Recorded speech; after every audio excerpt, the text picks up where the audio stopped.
Hello guys. Black bars are on the sides of your screen. This must mean it's time for the cinematic appearance of Geranium Battle. This is Geranium Battle here. I'm coming to you now with my own personal version of the deck profile for Infinite Obelisk, also known as the Backstabbing Gods. Shoutouts to the RJB0 for giving me a shout out on his own crazy deck video of December. So I'm going to start it off by introducing Obelisk to you here. Obelisk, as you can see, he is a 4,000 beater, needs 3 tributes in order to summon him. He is probably the main monster of the deck aside from Marauding Captain, but we'll get to Marauding Captain later. What you're going to do with the Obelisk the Tormentor is you're going to tribute Obelisk the Tormentor to get Obelisk the Tormentor.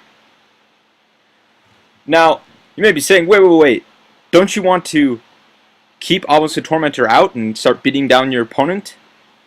Maybe. But that's not the point of this deck. The point of this deck is to use Obelisk the Tormentor along with Advanced Zone to get the third effective Advanced Zone, as you can see here. Add 1 monster from your graveyard to your hand.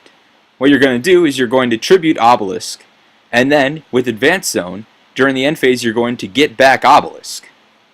And you're going to keep doing this loop for as many times as possible, while also using the 2 other effects of Advanced Zone, which are to destroy 1 set card your opponent controls and to draw 1 card. Both of these are fantastic effects, and that's why I run 3 of Advanced Zone. Now, for the actual monsters of the deck, that was the main combo. Let's talk about the monsters. 3 Advanced Devoter. Advanced Devoter helps set up that loop. If you can get out 2 Advanced Devoter plus an Obelisk, and you have Advanced Zone on the field and an Obelisk in your hand, what you do is you tribute Obelisk and the Advanced Devoters for the final Obelisk. And then, what's going to happen is the next standby phase after this occurs, you're going to get the Advanced Devoters back, plus you're going to have that Obelisk on the field, plus you'll have an Obelisk in your hand from the Advanced Zone. So, you tribute Obelisk again. And in this way you can keep doing the loop as many times as you want. Field Commander Raz. Field Commander Raz, he just sets up the top of my deck. He's a little bit slow, but when he's paired with Ebonic Saber Invoker, he goes pretty fast. Also, he's the only target for Ebonic Saber Invoker when you make Ebonic Saber Invoker. Field Commander Raz will put a warrior from your deck on top of your deck. Junk Forward, he's there to just spam the field a little bit early. Along with Spell Striker, he's one of the only special summonable level 3s, and those are what we use in order to make Ebonic Saber Invoker and then get the Field Commander Raz. Marauding Captain is one of the most important cards in this deck. He is used in order to lock down your opponent so that they can't attack you. When you have a Marauding Captain plus another Marauding Captain on the field, your opponent cannot attack any warrior monsters on your side of the field. So, let's say you have Marauding Captain, and you have another Marauding Captain. And then you summon Advanced Devoter. Even though Advanced Devoter only has 800 attack, your opponent cannot attack Advanced Devoter because Marauding Captain is out on the field. In this way, you can set up the Infinite Obelisk combo for taking as much time as you want. We already talked about the 3 Obelisks. Now on to the 3 Spell Strikers. Spell Strikers also extremely important. If you just don't have that 3rd tribute, just take one of these many spells out from your grave and then special summon that Spell Striker out to the field. Also really good to help make Ebonic Saber Invoker since he's just special summoned at any time. If you have Advanced Zone out, you probably want to get Spell Striker if you can't get an Obelisk. The Immortal Bushi is just there for if I have no monsters, then he'll come out and give me some extra field control, some extra field presence. So I like to keep him in the deck. Also, he can be XYZ with He can overlay with other monsters in order to create Ebonic Saber Invoker, but the only restriction is he cannot be tributed for the Obelisk play. So you're going to usually use him for Ebonic Saber Invoker or just for some extra defense. 3 Advanced Zone, really good card in this deck. Definitely going to play 3 of them so you can draw into it as fast as possible. One Day of Peace, really, really great stall card, really great draw card. Play it, draw one, you go, your opponent also draws one, but you thin through your deck a little bit, and you get to wait for an extra turn. Now, what I would suggest with One Day of Peace is if you're going to play One Day of Peace, you should probably not extend onto the field, because it doesn't actually matter what your opponent does, it won't damage you. So, what I would do is if I get just an opening bad hand, I'll just play One Day of Peace, and then if my opponent, tries to OTK me or something like that, then that's fine. One Day of Peace stopped that. And then, talking about some more stall cards, Threatening Roar and Wabaku, along with One Day of Peace and Swords of Revealing Light, are basically the stall cards for this deck. It stops your opponent from attacking, and it just gives you a little bit of extra time in order to get to the combo pieces. Pot of Duality. Pot of Duality, extreme consistency for this deck. I really, really love this card. Use it, and then just get whatever card you want out of the 3 that it reveals. You can't special summon, but this deck doesn't have to special summon a lot of the time. Usually it's just slowly summoning and setting cards, so Pot of Duality is very good in this deck. Reinforcement of the Army. Not most of this deck, a lot of this deck is warriors. All of the monsters except for Obelisk the Tormentor, warriors. Therefore, they can be searched out with Reinforcement of the Army.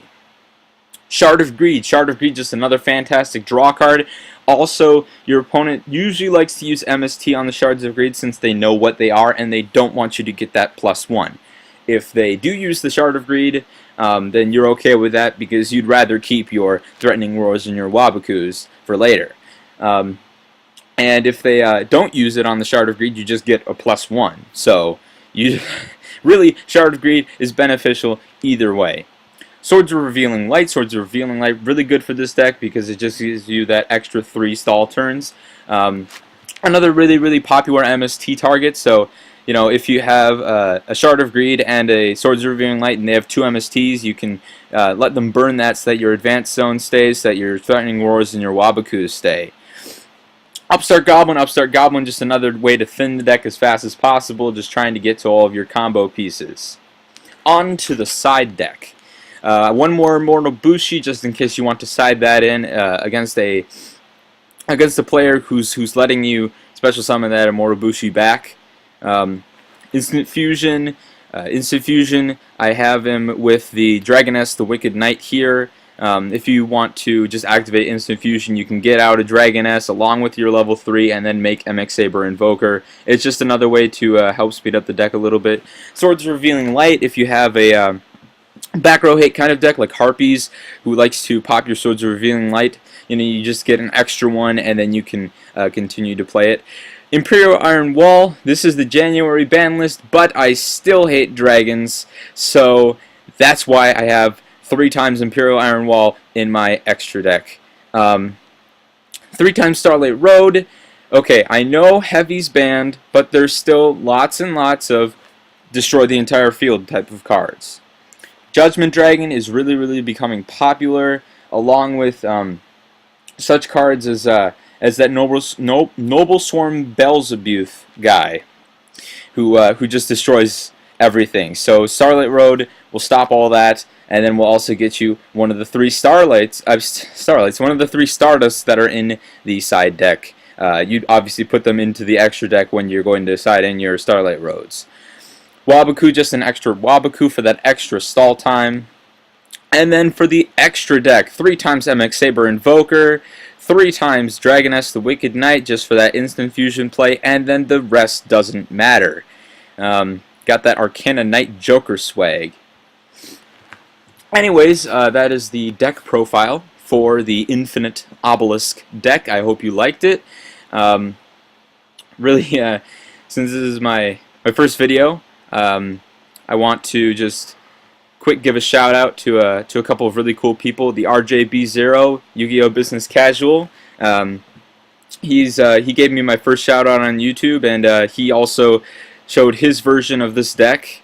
And then I also want to give a quick shout out to Kon Mar. because they were the ones who kind of gave me the inspiration to start this deck. They told all their viewers that they would have a little challenge to make a deck with the Immortal Bushi, and I took that upon myself to combine that with Advanced Zone and Obelisk the Tormentor and create this monstrosity. So, have a great day, guys, and I hope to see you soon.